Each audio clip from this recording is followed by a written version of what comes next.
Caballo de Troya, Los astronautas de Yahvé, Estoy bien, los títulos de libros del periodismo del misterio que tanto se conocen por el mundo, libros escritos por uno de los grandes maestros del género de lo paranormal, un hombre que estará esta noche aquí en Más Allá. Prepárense todos ustedes a entrar en el planeta encantado de JJ Benítez.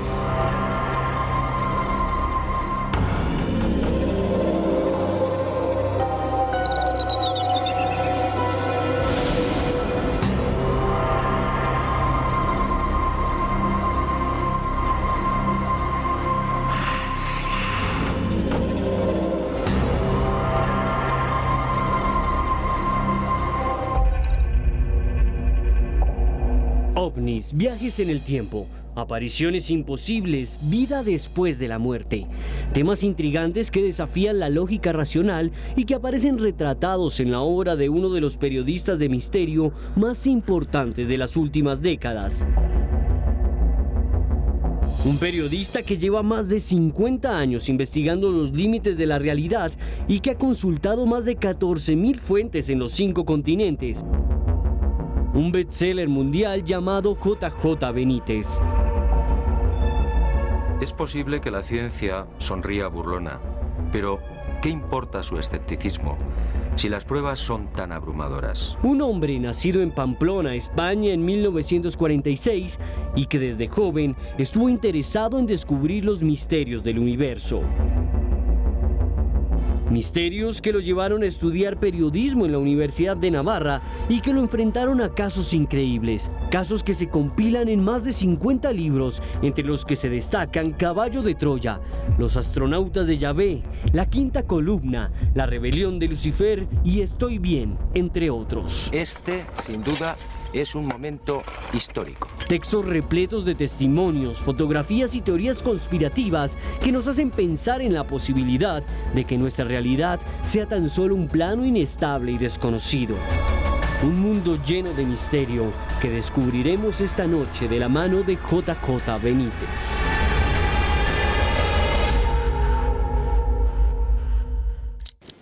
Muy buenas noches, sean todos bienvenidos a Más Allá. Esta noche vamos a tener un encuentro con uno de los escritores más importantes del misterio del mundo, alguien cuyos libros son unos de los más vendidos y leídos en la lengua castellana en toda la historia. Estoy con Juanjo Benítez, JJ Benítez. Muy buenas noches. Muy buenas noches, muchas gracias. Muchas personas que nos están viendo en este momento seguramente tienen muchas preguntas para usted. Y esas preguntas vienen de sus libros, de su vida como investigador. ¿Quién es Juanjo Benítez? Pues un hombre contradictorio, lleno de dudas, que investiga o que trata de investigar y que lleva 40 y muchos años investigando tanto el misterio como el fenómeno ovni, como la vida después de la vida, y que cada vez sabe menos. El misterio, ¿cómo lo llamó? Bueno, pues fue en el año 68, antes de que yo empezara el tema ovni. Cuando yo era periodista profesional en España, me encontré en una rueda de prensa con un compañero periodista que me contó una historia que le había sucedido a él. En el año 42, en enero del 42, él estaba luchando en Rusia en la Segunda Guerra Mundial con se llamaba la División Azul, y le tocó llevar unos explosivos de un lugar a otro. Empezó una ventisca muy fuerte y los rusos, me contaba, empezaron a bombardear. Entonces una granada le cayó muy cerca y le dejó medio ciego. Entonces se perdió entre la ventisca, los rusos, se perdió, no sabía dónde tenía que ir.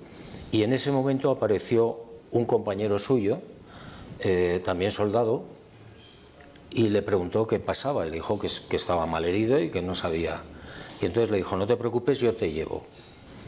Y caminaron por la nieve, por la ventisca, hasta que le dejó en el bloqueo, en la posición donde tenía que ir. Ahí se despidió y este hombre se marchó. Bueno, cuando este hombre lo llevaron al hospital para curarlo, contó lo que le había pasado y le dijeron, eso es imposible. ¿Por qué? Porque ese muchacho, ese señor que te ha llevado hasta aquí, lo mató un mortero hace 70 días. Entonces, bueno, a mí esa historia contada por este señor, por esta persona que era muy seria y me impactó mucho, porque yo pensé que por supuesto que era cierto, ¿no? Y a partir de ahí me interesé, empecé a investigar todos los casos habidos y por haber de vida después de la muerte, y he reunido miles de casos. Y ahora, después de todo ese tiempo, esas investigaciones, ¿qué piensa JJ Benítez de la vida después de la muerte? Estoy seguro al 150% de que después de la muerte hay vida, y mucho más interesante, mucho más física que esta. ¿Algún caso que lo haya impactado? Siempre hay gente que te dice, bueno, a lo mejor son alucinaciones o imaginación de la gente. Bien, sí, de acuerdo.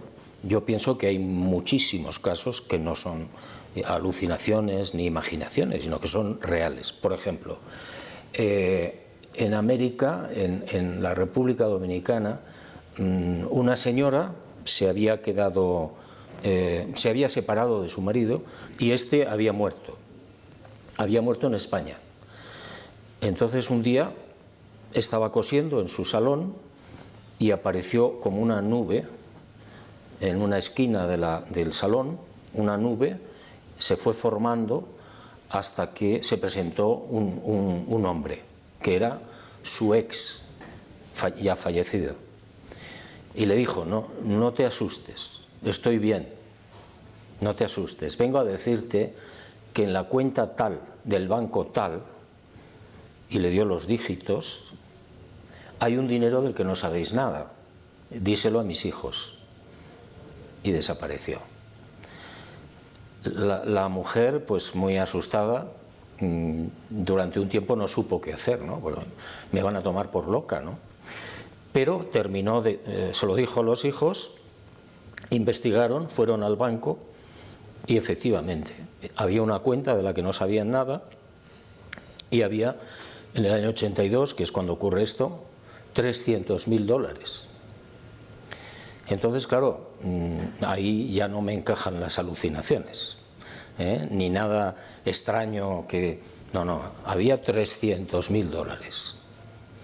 ¿Eso qué significa? Sencillamente que después de la vida hay otra vida, que no sabemos cómo es, por supuesto, pero que por la investigación, por los indicios que yo estoy recogiendo, es mucho mejor que esta, infinitamente mejor que esta. La vida de JJ Benítez es tan fascinante como sus libros. Durante más de 50 años ha recorrido el mundo en busca de fenómenos imposibles y testimonios de personas que aseguran haber entrado en contacto con seres que parecen provenir de otros mundos.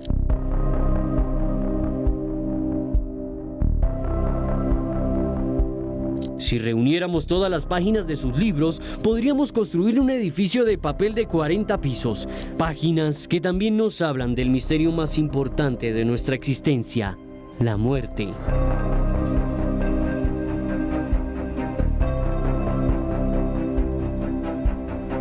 Desde el inicio de la civilización, el hombre ha temido a la muerte, a la nada y la no existencia.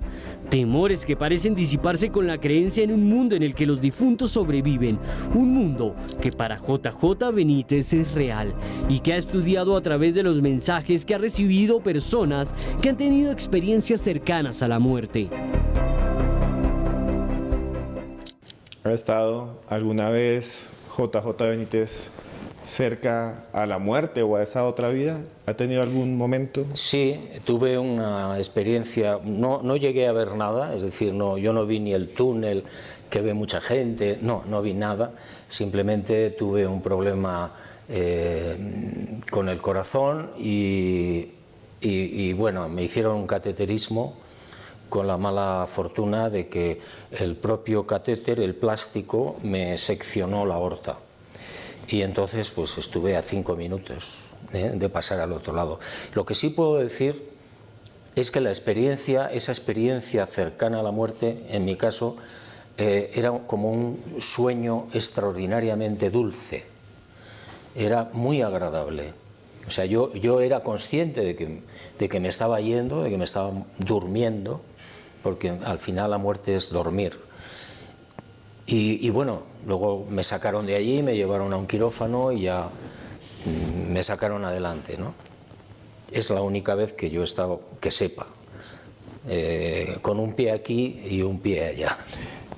Pero también usted escribió un libro sobre la vida después de la vida. Sí, estoy bien. Y habla de experiencias de personas cercanas a usted. Sí, bueno, Estoy bien es un libro en el que yo cuento muchas investigaciones de personas que han visto, que han hablado con amigos o familiares que están muertos en todo el mundo. Y es verdaderamente espectacular. Es decir, después de reunir esa información, no te puede quedar la menor duda. Es decir, es imposible que se pongan de acuerdo un señor de Pittsburgh en Estados Unidos y una niña en Pakistán. Y cuentan lo mismo. Y cuentan que han visto a su familia muerta y que han visto, en el caso de Pittsburgh, a un compañero y amigo, profesor de la universidad, que ya estaba muerto, que llega y se presenta en la casa de este otro profesor para decirle una cosa aparentemente absurda. El profesor, que estaba vivo, estaba buscando un libro de poemas de este señor que había muerto, pero él no sabía que había muerto. Vivían en dos ciudades distintas, en Pittsburgh y en San Luis. Y de repente se presenta en la madrugada y le dice: el libro que estás buscando, mi libro, está allí. Y desapareció. Entonces el hombre se quedó muy perplejo, encontró el libro y al poco suena el teléfono y le dicen: fulanito acaba de morir. Bueno, todas estas historias, todos estos casos en todo el mundo es lo que a mí me llevan a pensar que efectivamente después del dulce sueño de la muerte, que no es más que un sueño, sigues vivo, en otro sitio y con un cuerpo físico. Nada de espíritu, no, físico. Ahí uno piensa que tal vez en el fondo de todas las creencias de las religiones hay una gran verdad, que todas hablan de la vida después de la vida. Sí, lo que pasa es que las religiones, desde mi punto de vista, no han sabido transmitir lo que seguramente es la verdad, y es que no es una cuestión de ser bueno o malo, de comportarse bien en la vida o no para ir al cielo o al infierno. No es nada de eso. Es decir, todos los seres humanos, todos, sean buenos, sean malos, sean creyentes, sean lo que sean, cuando mueren, todos van al mismo lugar y siguen vivos y nadie les juzga. El ser bueno o el ser malo es un juego dentro de lo que es esta existencia, que no lo podemos entender bien porque nuestra capacidad mental es muy pequeña y lo que hay al otro lado es enorme, ¿eh? Entonces las religiones, lamentablemente, lo que hacen es despistar a las personas. Yo por eso siempre recomiendo, si usted puede, huya de la religión, escape de la religión, piense por sí mismo. Bueno, ustedes que están allá en su casa, no se muevan porque esto está increíble. Tuiteen todo lo que quieran con JJ Benítez en Más Allá. Escriban sus comentarios y ya volvemos porque vamos a hablar de Caballo de Troya.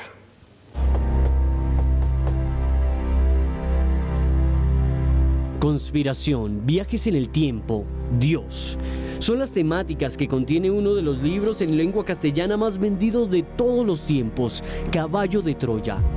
Una saga de 10 tomos que narra las memorias de un viajero del tiempo procedente del siglo XX, que fue enviado por el gobierno de los Estados Unidos para estudiar la vida de Jesús de Nazaret. El texto se basa en los diarios de un mayor de la Fuerza Aérea estadounidense que participó en un programa denominado Swivel, que hacía parte de la Operación Caballo de Troya, cuya tecnología habría sido desarrollada en la década de 1960 durante la carrera espacial que llevó el hombre a la Luna. Publicado en 1984, Caballo de Troya es el libro más vendido de periodismo de misterio de la historia, siendo traducido en más de 20 idiomas. Sus letras nos muestran una visión alternativa de la vida de Jesús, mostrándonos un hombre mucho más relajado y comprensivo que los evangelios, un hombre que estaba destinado a transformar el mundo. Continuamos en Más Allá en esta noche en la que estamos en una tertulia con JJ Benítez, uno de los grandes escritores del misterio en el mundo. Le quería preguntar, Juanjo, sobre algo que es para todos los que nos están viendo la marca de su nombre, Caballo de Troya. ¿Cómo surgió? ¿Cómo apareció Caballo de Troya en su vida? Yo estaba presentando un libro que se llama El Enviado en México, en el Distrito Federal.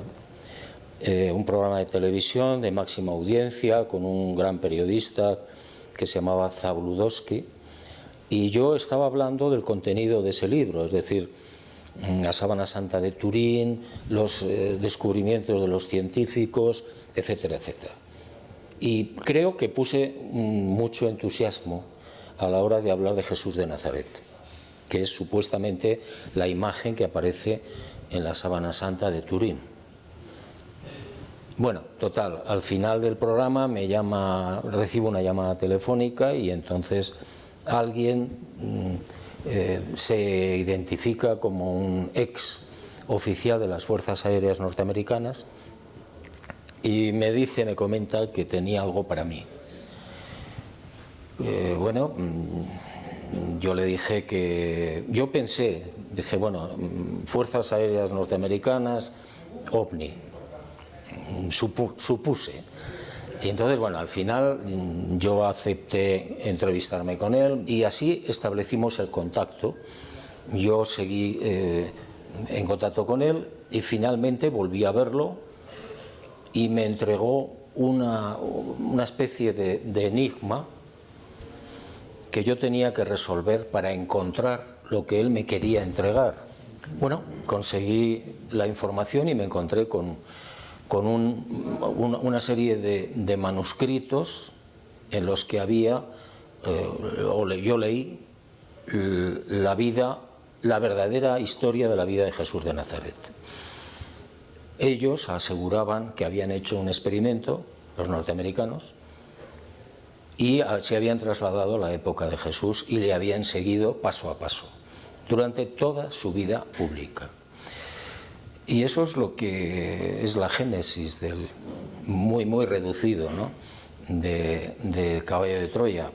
Yo nunca he podido demostrar, y lo he dicho muchas veces, si se llevó a cabo o no el salto en el tiempo. Pero lo que sí digo es que lo que verdaderamente a mí me importa es lo que se cuenta sobre Jesús. Es decir, esa vida pública, lo que pasó, lo que dijo, que no tiene nada que ver con lo que te cuenta la religión, es lo que a mí me cautivó. Ese Jesús de Nazaret es extraordinariamente bello, extraordinariamente cercano y mucho más lógico que lo que yo he leído en los evangelios. ¿Y Caballo de Troya también le cambió su vida? Sí, claro. A ver, yo me eduqué en un colegio religioso, el católico, en una universidad del Opus Dei, en Pamplona, España, pero, bueno, pues la vida, el periodismo, me hicieron dudar de todo. Es decir, todo lo que yo había recibido en mi educación, sobre todo religiosa, pues se tambaleaba. Había cosas que no me encajaban, que yo no entendía, que no aceptaba. Bueno, y al descubrir la información que yo recibo, me encuentro, repito, con un Jesús de Nazaret totalmente diferente. Entonces me cambió la brújula hizo así, pum, 180 grados. Después de ese encuentro que usted tuvo con este mayor o con estas personas que aseguran viajar en el tiempo, ¿volvió a contactarlos o desaparecieron? Bueno, yo estuve en contacto con el mayor durante un tiempo, personalmente y por carta, hasta que fallece. Y después, ya así te lo adelanto para tus oyentes y tus espectadores, con el segundo piloto, Eliseo, yo he podido establecer contacto 2 veces. Y consecuencia de ese contacto, en Noruega, yo recibí una serie de informaciones muy interesantes. Una de ellas es el final de la vida pública de Jesús, que no está terminado en el legado que me entrega a mí el mayor. Faltan 2 años y algo. Es la información que yo recibo del segundo piloto.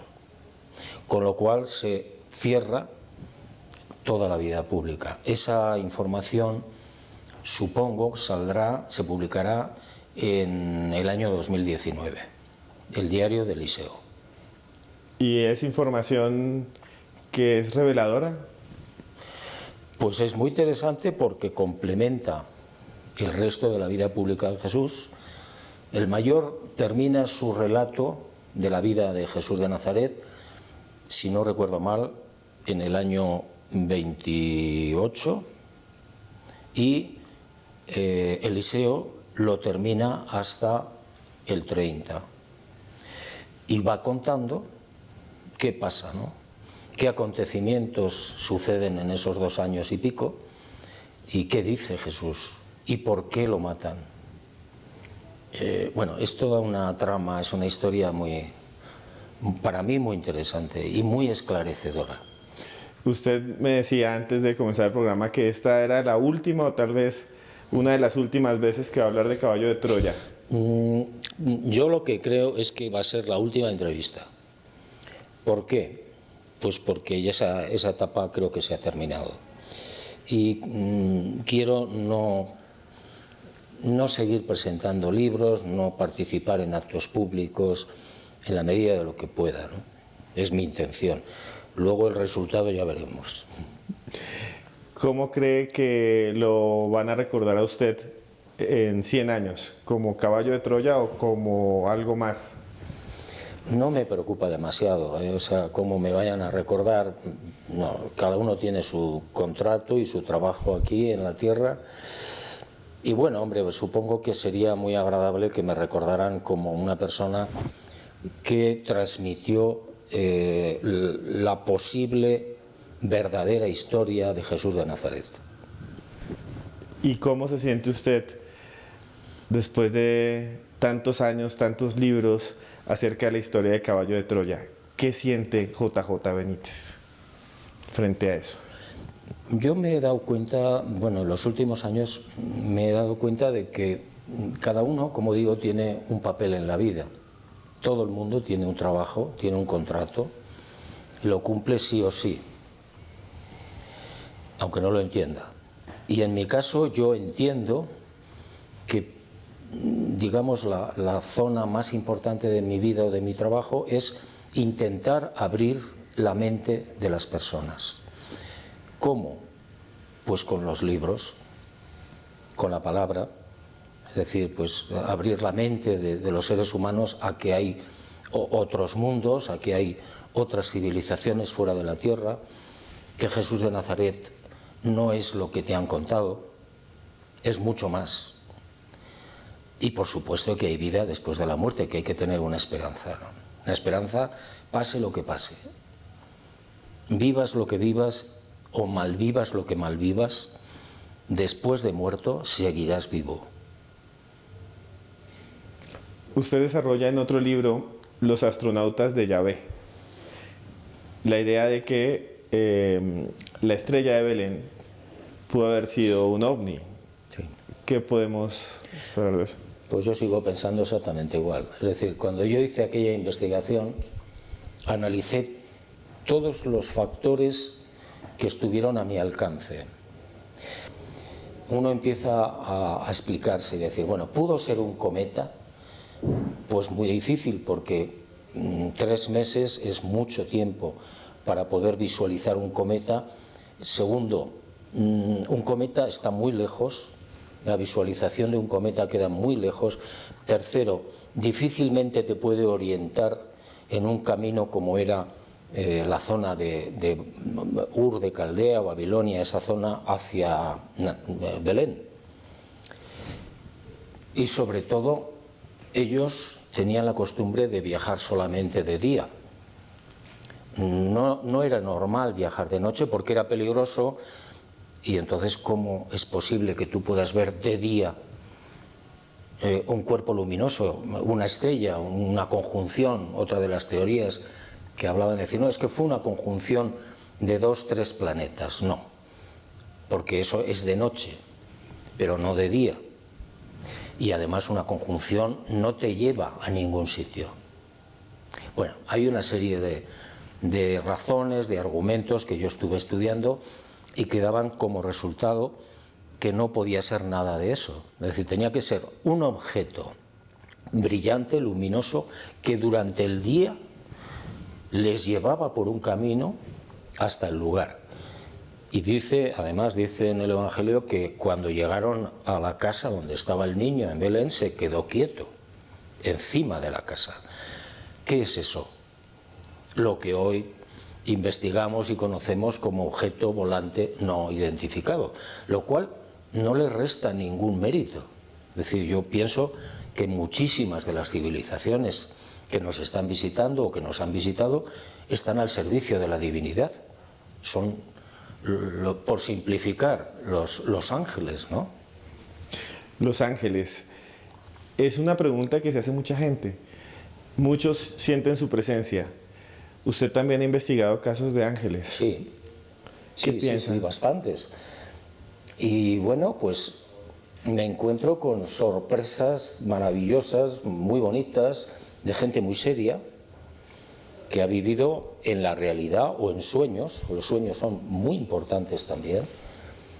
Pues ayer mismo yo estaba conversando con un señor, un médico, que me decía, bueno, yo en un momento determinado tuve un sueño y un ángel, una criatura, un ser todo luminoso de blanco, me dice, dile a tu mamá que el niño, la niña que va a nacer, le tiene que poner el nombre de Gracia, no María. Y se lo insistió, se lo repitió. Entonces, cuando termina el sueño, se va a ver a su mamá y efectivamente la señora estaba a punto de dar a luz, pero era una época en la que no se sabía el sexo del niño o de la criatura. Y nació niña y le pusieron Gracia. Bueno, este tipo de cosas son frecuentísimas. Incluso ángeles o seres o criaturas de este tipo que salvan la vida de las personas. De alguien que está sentado en un acantilado, a sus pies tiene la mar, y de repente se le aparece en el aire una persona luminosa y le dice, fulanito, quítate de ahí, vete para atrás. Y el hombre, perplejo, asustado, se levanta y se va. Y a los 2 segundos se cae el acantilado y se hubiera matado. Bueno, historias y casos increíbles que estamos viendo aquí en esta noche junto a JJ Benítez. Ustedes sigan escribiendo en Twitter, aquí abajo, con el numeral JJ Benítez en Más Allá. Ya regresamos porque vamos a hablar de algunos casos que investigó en un libro llamado La Quinta Columna. Grises, nórdicos, hombrecillos verdes, robots gigantes, son tan solo una pequeña lista de las extrañas apariciones investigadas por JJ Benítez en libros como La Quinta Columna o La Punta del Iceberg. Seres que parecen desafiar toda lógica y que nos llenan de temor y miedo. Seres como el registrado en Salillas, al norte de España, a finales del siglo XX, cuando 2 seres de gran altura se presentaron frente a un hombre llamado Agustín Viñuales, quien asustado observó cómo los humanoides manipulaban la materia transformándola en agua.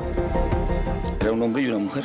muy altos, 2 y pico, y nada, él extrañado de lo que estaba viendo, se quedó parado, subieron y le hablaron por su nombre, Agustín. Dice, no te preocupes que no venimos a hacerte daño, solo venimos a ayudaros a arreglar este mundo que está un poco fastidiado. Casos intrigantes como el ocurrido en Barbate, España, en julio de 1977, a las 10:30 de la noche, cuando un hombre llamado Francisco José Reyes observó junto a un tractor a un extraño ser de más de 3 metros que vestía un traje plateado y parecía interesado en el vehículo. Al darse cuenta que aquella cosa no podía ser humana, el testigo escapó, no sin antes observar que el cuerpo del extraño se movía como si fuese gelatina. Relatos que parecen extraídos de otros tiempos y espacios, de realidades alternas donde extrañas criaturas parecen emerger hasta llegar a nuestro mundo. ¿Quiénes son estos extraños visitantes? Continuamos en Más Allá en esta noche dedicada al misterio, con uno de los escritores, ya lo he hecho mucho tiempo, de investigadores más importantes de la historia del periodismo de misterio. Escribió este libro, La Quinta Columna, que ya es bastante antiguo, pero tiene unos casos impresionantes. Señor JJ Benítez, quería preguntarle sobre algunos de los casos de humanoides que usted investigó aquí, y para mí uno de los más fuertes e impresionantes es el de los ensotanados de las Urdes. Sí, eso fue. Las Urdes es una región española próxima a Portugal. Ahora está bien, pero hace unos años estaba muy abandonada, eran caseríos muy dispersos, ¿no? Y muy atrasados. Y empezaron a aparecer allí unos seres.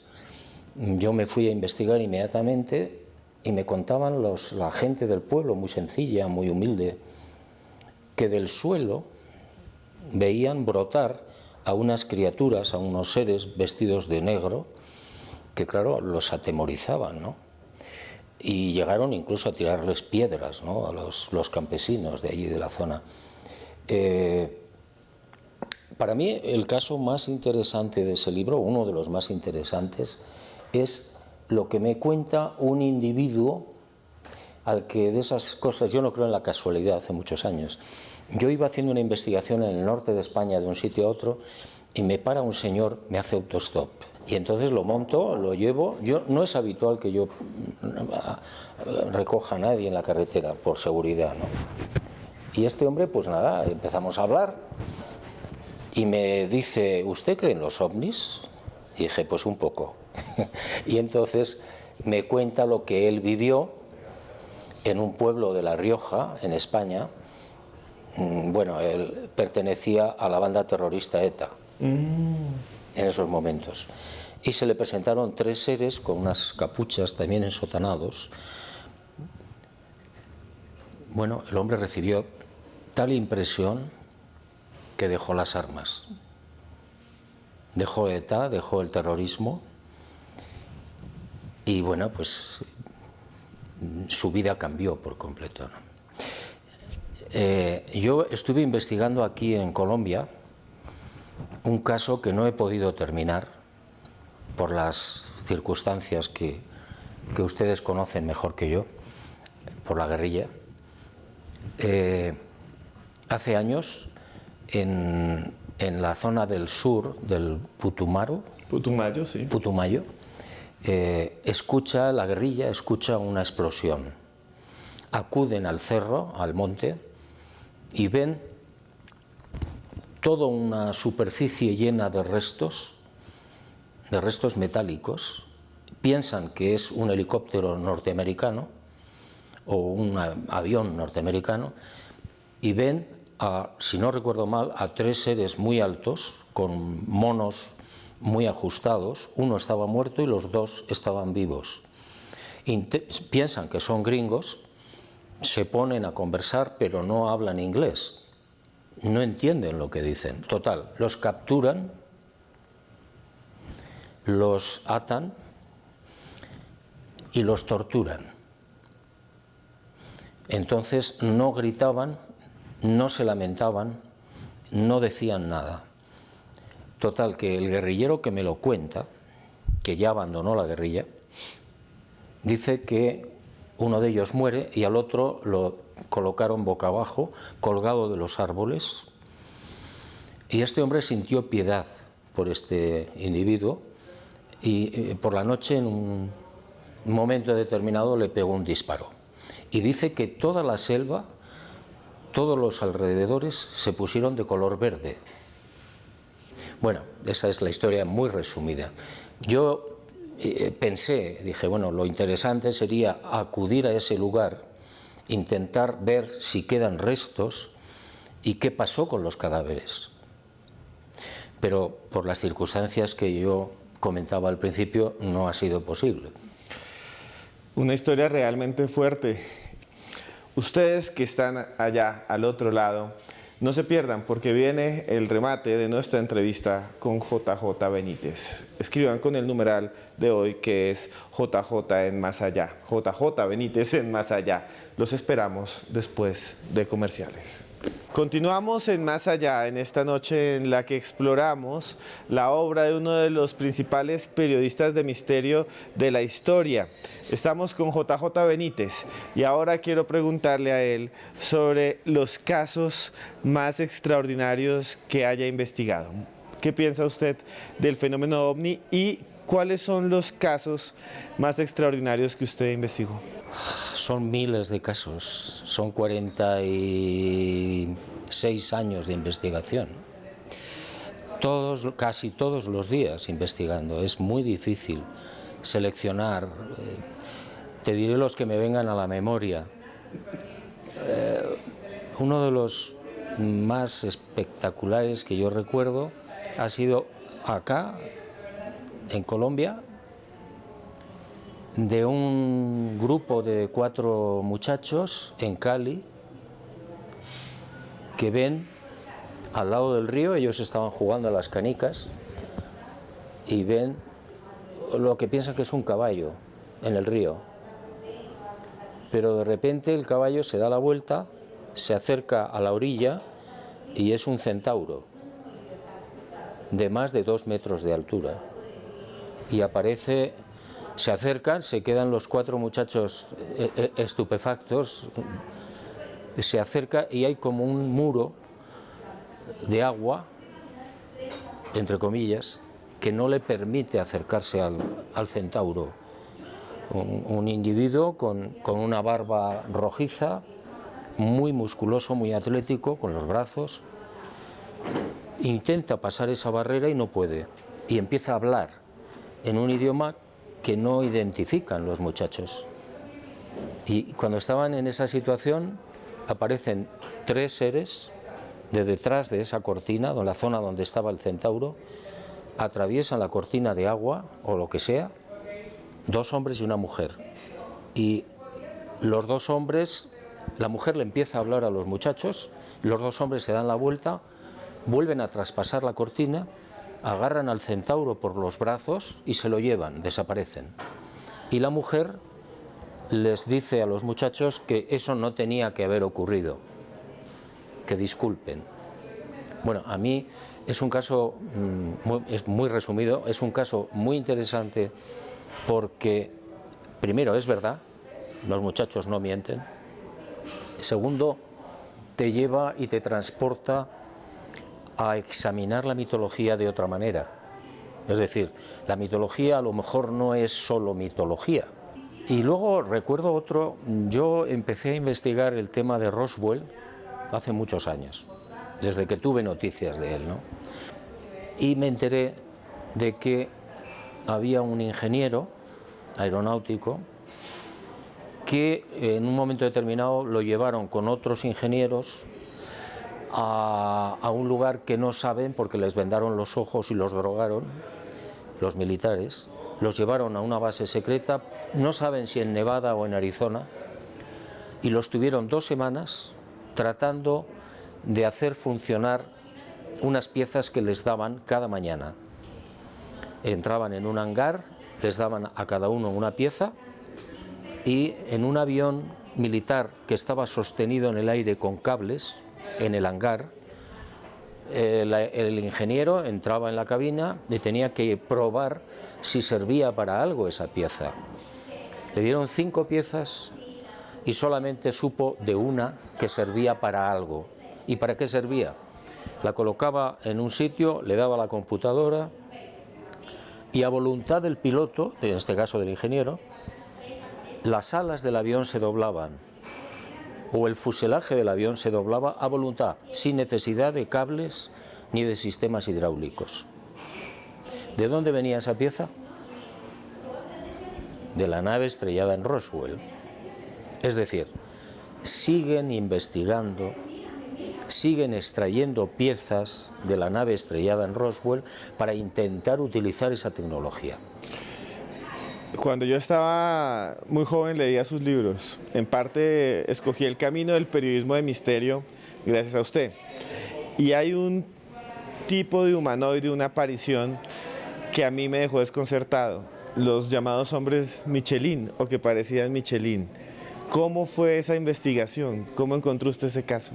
Pues ese caso apareció porque un maestro de escuela en un momento determinado iba con una moto de un sitio a otro, de día, y la moto se le paró. Y vio delante suyo, muy cerca, vio a 2 seres, uno más alto que el otro, con un traje como el de Michelin, y se quedó muy impactado, ¿no? Porque en la isla de Reunión también ha habido casos parecidos. Es decir, ha habido en diferentes lugares del mundo. Y son probablemente astronautas. O sea, no son un fenómeno único, digamos. No, ha habido en bastantes casos, en bastantes sitios. En la isla de la Reunión hubo varios, pero hay muchos sitios. Yo recuerdo otro caso de un matrimonio que iba en un auto y por la carretera venían de ver a su hijo de un campamento militar y en el arcén de la carretera, en la orilla, había un individuo con traje Michelin, pero flotaba, estaba levitando sobre el asfalto. Y le entró un pánico espantoso y al final le fundió, al pasar frente a él, le fundió la batería del carro. ¿Qué son estos seres? ¿De dónde vienen? Son seres no humanos, evidentemente. Hay cientos de civilizaciones. No es una, son cientos de civilizaciones distintas. ¿De dónde proceden? Son conjeturas. Cuanto más investigas, menos sabes. Pueden venir de la galaxia, pueden venir de otras galaxias, pueden venir de otras dimensiones que nosotros todavía no conocemos. Y yo sé lo que dice la ciencia, es imposible, no pueden venir porque están muy lejos, porque necesitarían años y años. Bueno, es cierto, pero según el concepto humano del viaje. El concepto humano de viajar va cambiando. ¿Qué quiere decir esto? Que ellos tienen una forma de viajar diferente a la nuestra, que nosotros no podemos ni concebir, porque nos pueden llevar 500 años, 1000 años, 1.000.000 de años. ¿Cómo sabemos nosotros cómo va a ser la ciencia dentro de 500 años? Es imposible. Hay un incidente que no puedo dejar de preguntárselo. Es uno de los casos ovni más importantes que jamás se hayan investigado en España. El incidente de Manises. ¿Usted lo investigó? Sí. Bueno, en el 11 de noviembre del 79, un avión de pasajeros iba desde las Islas Baleares a las Islas Canarias sin escalas. Creo recordar que eran 109 pasajeros. Y en un momento determinado, cuando estaban por el Mediterráneo, aparece un objeto a su izquierda y le acompaña al avión. Y el piloto, lógicamente, preguntó a las torres de control que si había algún tráfico al lado. Y le dijeron negativo, no hay ningún tráfico. Y oiga, pues yo tengo aquí a mi izquierda 3 objetos o un objeto que tiene 3 luces que me está... Bueno, que se está acercando mucho y que yo no sé qué es. Pues no sabemos nada, bueno, todo el lío de las torres. Y el hombre, con buen criterio, el piloto, dijo, bueno, mire, yo voy a bajar en Manises, que es Valencia, el aeropuerto de Valencia, porque no sé lo que es esto, y por seguridad bajo. Bajó y efectivamente la gente del aeropuerto vio varias luces encima del aeropuerto. Pocos minutos después salía un caza militar de la base de los Llanos, un poco más al sur, en Albacete, y estuvo hora y pico intentando alcanzar a uno de estos objetos. Y el piloto me decía, Fernando Cámara me decía, era imposible. Es más, cuando yo intentaba filmarlo, me anulaba la filmadora, pero décimas de segundo antes de que yo pulsara la filmadora, ya estaba anulada. Cuando yo intentaba pulsar los misiles, ya estaban anulados los misiles. Cuando yo intentaba pulsar el radar, ya estaba anulado el radar, lo que ellos llaman colimar. Antes de que él pulsara, ya le habían leído el pensamiento. Es un caso muy emblemático, por lo menos en España, ¿no? Es un clásico ya. ¿Usted habló con el piloto? Sí, sí, muchas veces. ¿Él tuvo algún problema por lo que dijo? ¿Lo persiguieron? No, él tuvo que hacer su declaración, tuvo que hacer su informe, que por cierto cuando lo desclasifican el caso en el año 92, esto fue en el 79, se encontró con que el informe del piloto no estaba, no lo sacaron. Es decir, la desclasificación OVNI de la Fuerza Aérea Española es una tomadura de pelo. Los mejores casos no han salido y los que han salido los han censurado. Y así en todos los países. Es decir, no crean ustedes ninguna desclasificación de ningún país, porque lo que están sacando es de segunda división y está mutilado. Los verdaderos casos no salen. Y la Fuerza Aérea Norteamericana sigue investigando, en secreto.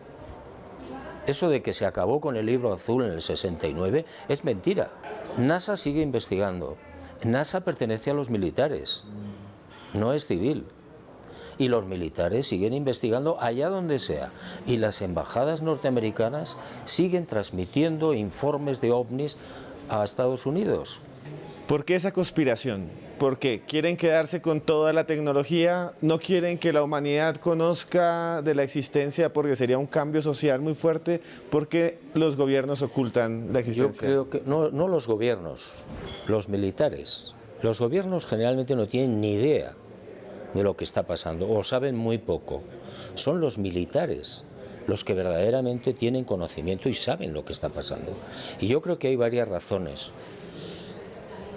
Yo entiendo que la más importante puede ser, ellos saben lo que es el fenómeno OVNI, saben muy bien desde hace 70 años, tienen pruebas, tienen naves estrelladas, tienen criaturas y tienen todos los testimonios habidos y por haber. Entonces, ¿qué pasa? Si yo, militar norteamericano o ruso, me da igual, le digo al contribuyente, es cierto, hay unas naves, hay una tecnología, hay unas civilizaciones que nos llevan 10.000 años, los que sean, y no podemos hacer nada contra ellos, y de hecho invaden el espacio aéreo español del país que sea, constantemente, lo ven los radares. ¿Qué le puede decir el contribuyente a los militares? Entonces, ¿por qué le estoy yo pagando a usted el sueldo? ¿Por qué le estoy pagando el sistema defensivo? Si usted no me puede defender a mí, yo no sé si son pacíficos o no lo son, pero usted no me puede defender. Razón fundamental para ocultarlo y negarlo, porque ellos perderían, los militares perderían la hegemonía. Yo no digo que todos los militares sean así, pero las cúpulas sí lo son. Segunda, crearía un verdadero pandemonium, sería un caos. Todo el mundo se haría preguntas, no por miedo, sino por lógica. Es decir, a ver, ¿y la religión es la misma la nuestra que la suya? ¿Y la cultura es lo mismo? ¿Y la medicina es igual? ¿Y la economía es lo mismo? Etcétera, etcétera. Entonces sería un caos.